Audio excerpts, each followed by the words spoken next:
Petite nature pour tous. Assalamu alaikum la petite nature, j'espère que vous allez bien.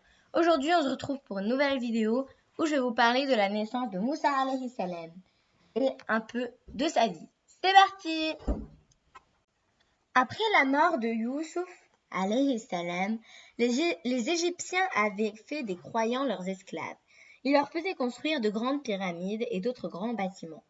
4 siècles plus tard, naquit un autre prophète, Moussa alayhi salam, Moïse, qui allait mettre un terme à cette situation. Nous allons à présent te raconter son histoire.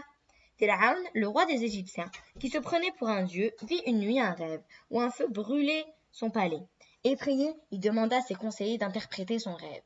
Ils lui dirent que son royaume allait s'écrouler par les mains d'un garçon du peuple israélite esclave.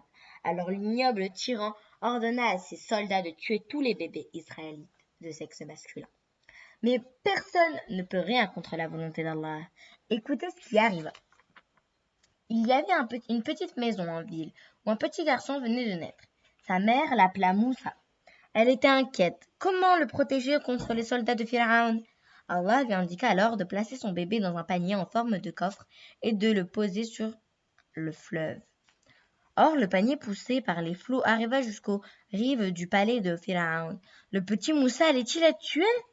Non, car les domestiques le découvrirent et l'amenèrent à leur maîtresse Essia, la femme de Pharaon, qui était une femme douce et gentille.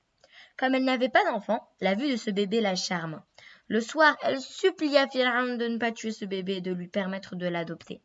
Chacun ignorait comment cet enfant était arrivé là, et peut-être y avait-il un bien pour eux en cela, avait-elle dit. Quant à la vraie mère de Moussa, elle envoya sa fille suivre le cours du fleuve pour savoir où le petit Moussa était arrivé. La jeune sœur marcha ainsi jusqu'au palais royal. Il y avait de l'agitation au palais, car un bébé venait d'être trouvé et il refusait de téter le lait de toutes les nourrices que l'on avait amenées. Habilement, la jeune fille proposa sa mère. Bien entendu, lorsqu'elle vint et s'approcha, le bébé reconnut sa mère et se mit à téter et s'apaisa. Ainsi, Allah, dont la douceur est grande, avait rendu l'enfant à sa mère, qui devint sa nourrice, à l'intérieur du palais. Et Allah est le meilleur des guides et le meilleur des protecteurs.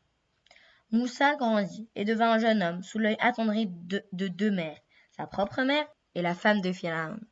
Voilà la petite nature, c'est fini pour aujourd'hui. J'espère que cette histoire vous aura plu, que vous avez appris des choses sur Moussa. Bien sûr, je vous raconterai la suite la prochaine fois. Donc si ça vous a plu, dites-moi-le en commentaire. N'oubliez pas de vous abonner à ma chaîne YouTube. Et n'oubliez pas de partager et de liker. Et de cliquer sur la cloche de notification. À vous abonner à mon Instagram.